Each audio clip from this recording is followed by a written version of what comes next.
is encouragement for us sa amin pong mga picture. At ating pong pag-aaralan ay patungkol po sa mga senyales na muli pong dadating ang ating Panginoon. Kung inyo pong marapatin, buksan po natin ang salita ng Diyos sa libro po ng Mateo, chapter 24. Matthew chapter 24, verse 1 says, "And Jesus went out and departed from the temple, and his disciples came to him for to show him the buildings of the temple. And Jesus said unto them, See not all these things, verily I say unto you, there shall not be left here one stone upon another that shall not be thrown down. And as he sat down upon the Mount of Olives, the disciples came to him privately, saying, Tell us, when shall these things be?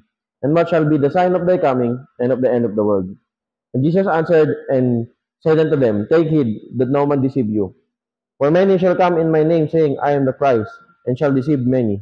And ye shall hear of wars and rumors of wars, see that ye be not troubled, for all these things must come to pass, but time is not yet. Let's pray. Father God in heaven, salamat po Ama sa amin pong pagbasa ng salita, sandaling pag-aaral po namin ng inyong salita, patungkol sa pagbabalik ng inyong anak. Dalangin po namin na i-bless niyo po kami at ang Holy Spirit po ang magabay sa amin pag-aaral. Just name, pray, Lord and Savior. Amen. Amen. Meron po tayong ilang sandali pa para makapag-aral po ng Sunday School.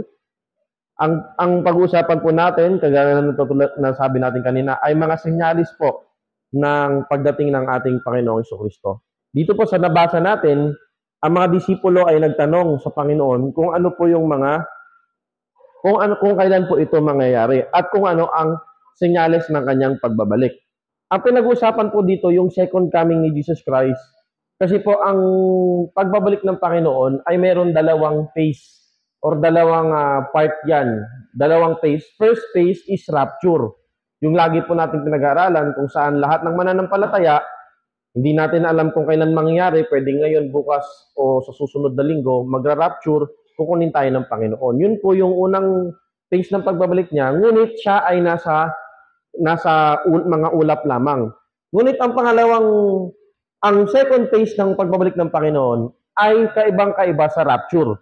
Ito naman po ay kanyang mga paa ay tatapak sa Mount Olives kung saan kasama niya na ang mga mananampalataya at susugpuin niya ang mga hindi nananampalataya sa kanya. So ang pinag-uusapan po dito, yung second phase. Pero, bakit natin ito pinag-aaralan bakit itong chapter na to ay ginagamit sa rapture? Kasi nga, kung yung mga senyales sa second coming ay nakikita natin, syempre, yung senyales doon sa first phase ng pagbabalik ng Panginoon ay mas lalo nang nakakagambala or mas lalo nang kitang-kita na natin o hindi na natin masasabing questionable. At ang Biblia ay maraming tinutukoy ng mga senyales na malapit nang dumating ang Panginoon. Unang-una, sabi sa Daniel chapter 12, verse number 4. Kung babasahin po natin yan, ito po ang nakalagay sa salita ng Diyos. Daniel chapter 12, verse number 4. But thou, Daniel, shut up the words, and seal the book even to the time of the end. O, nababanggit dito yung even the time of the end. Yung oras ng katapusan. Many shall run to and fro, and knowledge shall be increased. Yung many shall run to and fro, ito yung tinatawag na travel will increase. Imaginin mo ang salipaw-paw. Nung una nilang nakita ang salipaw-paw, nagulat ang mga Pinoy. Diba? Alam niyo ba yung salipaw-paw? Alam mo yun, Brother Kent? Hindi? Sino nakakaalam ng salipaw-paw? Walang nakakaalam Yung sinasakyan ng mga tao para mapunta sa ibang lugar, lumilipad. Yun, eroplano. Ang eroplano ay salitang Espanyol. Ngunit ang Tagalog ng eroplano ay salipaw-paw. Yung una nilang nakita yung salipaw-paw, yung bakal. Yung bakal, lumilipad or lumulutang. So, parang imposible yun kasi law of gravity tells us that something pulls down in the center of the earth, meaning babagsak at babagsak, ipupul tayo ng gravity sa kalupaan. Ang tawag doon law of gravity. Pero yung airplane o yung bakal, lumilipad. Imagine natin yan. Sapagkat, ninula na yan ng Bible na ang travel industry or ang pagta-travel ng tao, to and fro, mabilisan. Sa yung papawid, sa kalupaan, Sa kalupaan, di ba, meron tayong train, sasakyan, at sa dagat o sa katubigan, yung mga barko. Ibig sabihin, yan palang mga yan ay senyales ng pagdating ng Panginoon. Kailan ba na-invento ito? Nagsimula yan, matagal na. Di ba? Pinanganak tayo na meron ng barko, meron ng sasakyan, at meron ng mga eroplano. Kaya mga kapatid, naniniwala tayo na ang rapture ay imminent. Ang muling pagbabalik ng Panginoon para kunin tayo ay walang nakakaalam or coming soon or very coming soon, imminent. Kahit kailan pwede na mangyari. Kahit ngayon, pwedeng mamaya, pwedeng bukas. Kumbaga, wala nang inaantay pa. Lahat ng senyales ay ibinigay na ng Panginoon. Kaya naman mga kapatid, sa verse number 4 pa rin, ng Daniel chapter 2, makikita naman natin dyan, hindi lang ang travel will increase, knowledge shall increase. The Bible says, and knowledge shall be increased. Ang kaalaman ng tao ay talagang magiging matindi. Sobra-sobra na nga ang kaalaman ng tao. 'Di ba? Lahat ng pwedeng maimbento ay niimbento na. Kaya nga pag may mga bagay daw na hindi pa natin kayang sagutin, dapat mag-spend daw tayo ng maraming time or maraming panahon, maraming pera sa scientificong pag-aaral kaysa daw sa simbahan. Nakita niyo yun? Meron akong student, siya ay pinag-submit ko siya ng paper. I-reflect nila yung isang documentary na nagpapatunay na merong Diyos. Kaso lang, sabi ko doon, pwede mong i-review, pwede mong i-refute, pwede mong gawa ng reflection. Meron siyang estudyante, psychology, student, first year, hindi siya naniniwala sa Diyos. Kaya ang sabi niya, yung mga bagay na hindi kayang ipaliwanag ng science, kailangan mas maglaan tayo ng pera doon kaysa maglaan tayo ng pera sa simbahan. Nakuha nyo? Bakit pa tayo magbibigay ng pera sa mga mosque, sa temple, sa church? Dapat ibigay na lang natin, i-invest natin sa mga science adventures or study para yung mga katanungan natin ay masagot. Pero sige nga, tanungin ko kayo, ang purpose ng buhay, kaya dyan bang sagutin ng science yan? Never. Hindi masasagot ng science yan. At sinagot yun ng Bible. Kaya pinag-pray ko, sabi ko, Lord, nawa ay mahabag kayo sa taong ito. Buksan nyo ang kanyang mata, palambutin mo ang kanyang puso. Maniwala siya na mayroong naglikha ng lahat ng bagay. Kasi ang mga atheista, ano yun? Parang may tumunog. Alien o ano? Ayaw mo po ano. Bango, amoy kape ah. Dapat pa yung nagpipreach, bawal magkape kasi naiinggit yung nagpipreach eh. Yung nagtuturo. Sino yun? Di pa naman ako nagkape kanina. Kopi ko yan kopi ko white. Kabisado no? Okay, tuloy po tayo. The 20th century has seen the enormous increase in man's knowledge because of many scientific and technological advances.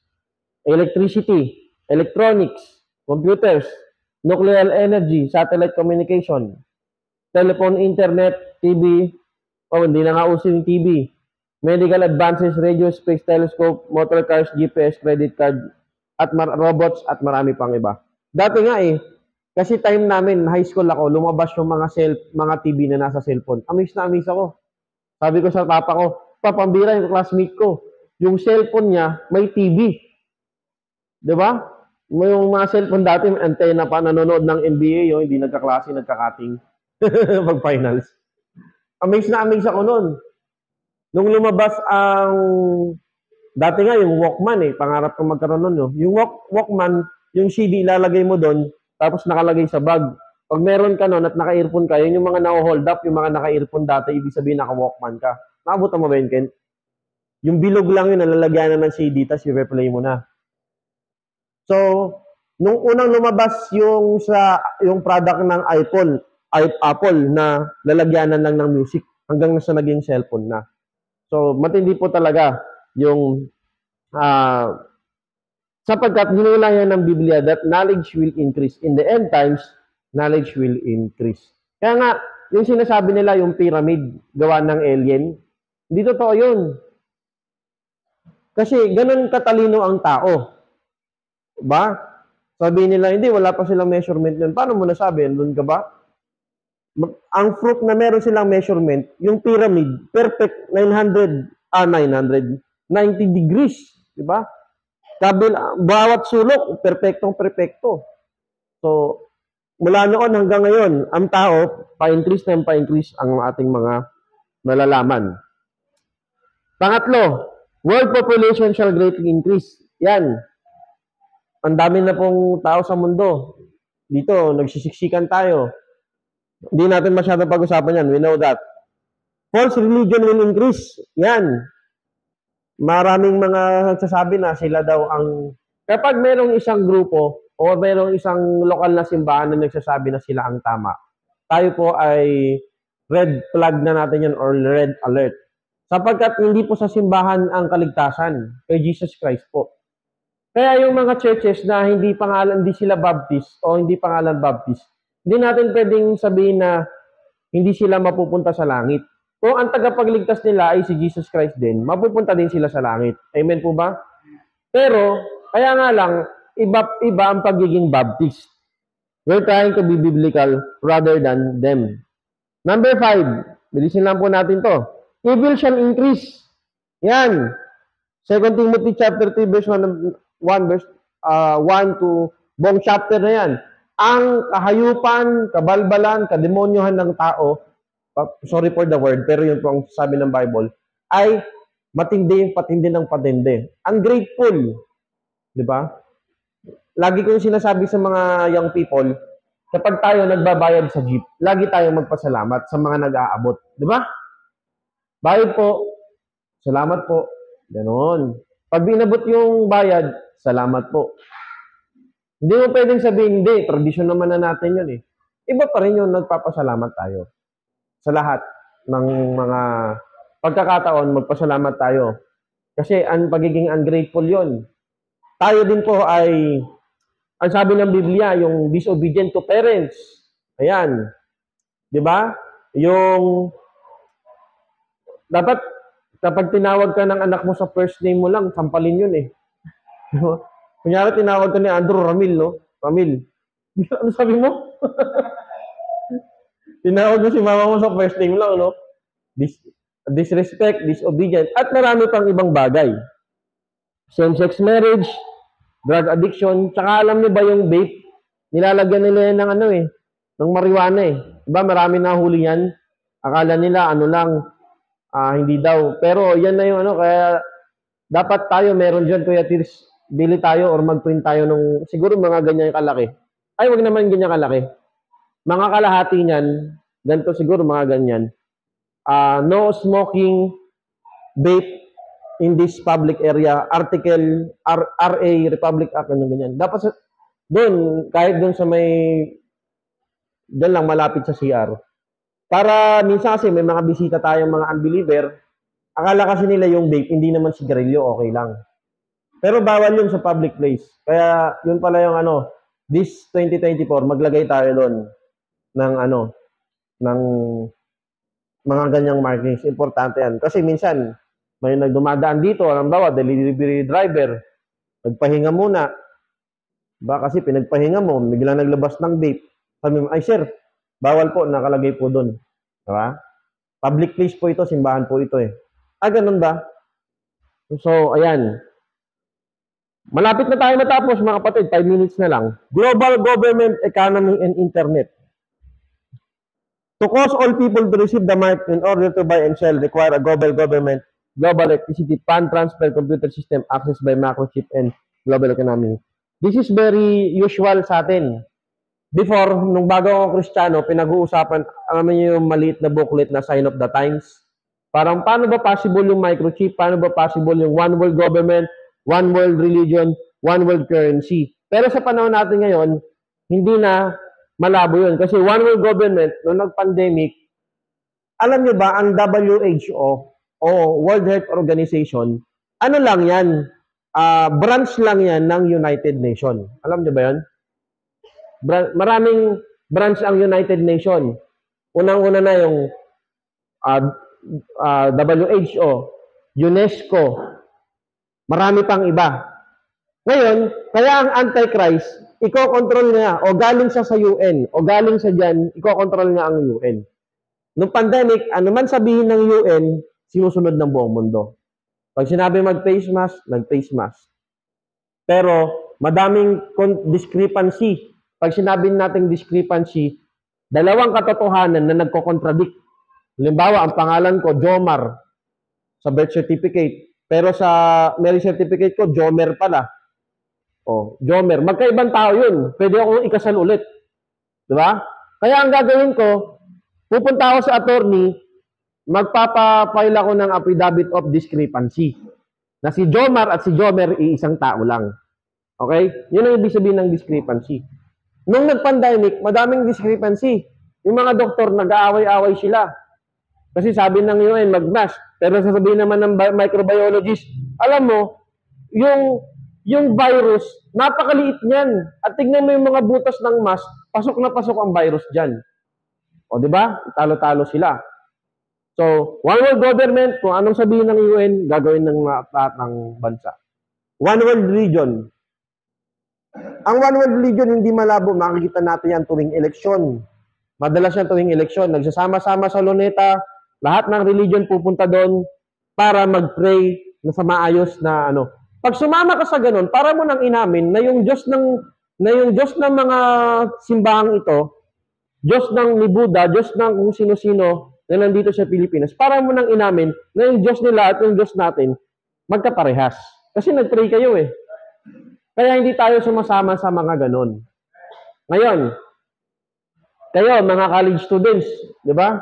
Si Sister Risa ay CCT, RTU, merong PUP, merong UP, may mga org dyan, may mga organization dyan, may mga club dyan. Tama ba, Brother Randy? Kasama ka ba ng club? Hindi. Wala kang club? Diba? Kunyari, Red Horse Club, mga ganon. pagkatapos umano, iinom. Huwag kayong sumali sa ganyan. Hindi kasi, anong point ko? Sasali ka sa club, kasi sabi mo mga Christian. Yun pala, iba-iba halo-halo kayo doon, tapos magpe-praise and worship kayo. Hindi yun pwede. Kaya dapat, kung sasali kayo sa org, lalo na kung merong religious touch sa eskwela nyo, itatanong nyo muna kay pastor o itatanong nyo muna sa mga Bible teachers natin.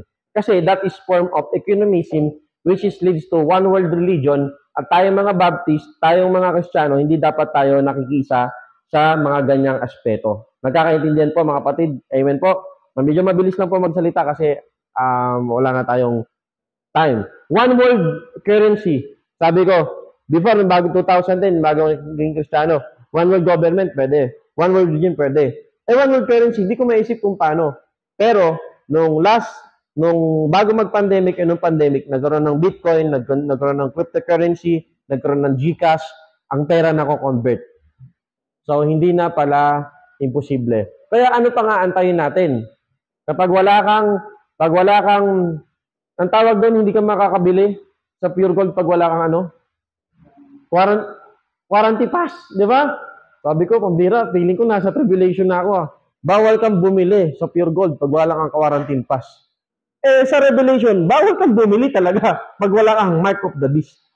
So sabi mo, paano yung tatakan? Ano yun? Lahat ng tao matatakan? Oo. Noong pandemic, nakita natin yan.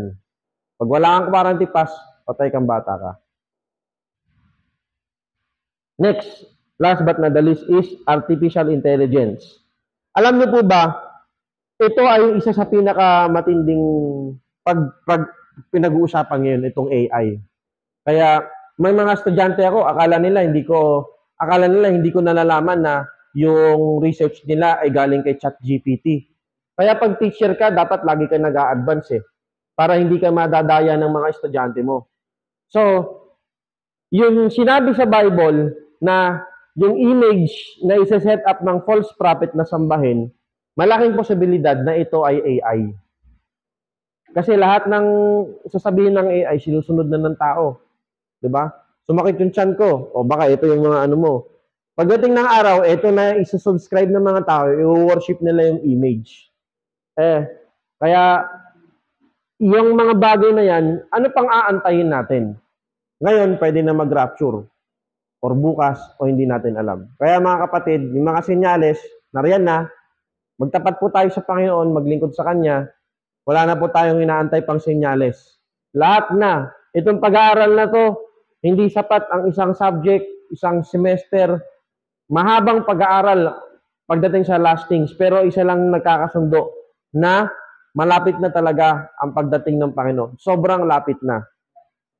Wala na tayong aantayin pang senyales. Kaya maglingkod. Kung ikaw, tinatawag ka ni Lord, magsuko ng buhay sa Kanya, isuko mo na, bro. Kasi bawal mo nang, hindi mo na pwedeng magsuko kapag nandun ka na sa langit. Wala na, husgahan na dun eh. Yung ginawa mo para sa Kanya eh. Kapag tinatawag ka ni Lord, gawin mo to para sa Kanya, gawin natin. Huwag tayong matakot mag-share ng gospel. Ito lang ang tanging pag-asa ng tao. Hindi kung sino magiging presidente ng Pilipinas. Hindi yun ang pag-asa ng tao. Ang tunay na pag-asa ng tao, the gospel of the Lord Jesus Christ. Because it is the power of God unto salvation. I am not ashamed of the gospel of Christ, for it is the power of God para tayo maligtas. Tayo po itaming lahat at tayo po ay manalangin sa ating Sunday School offering. Tingnan po natin si Brother Adrian sa manalangin at Sunday School offering.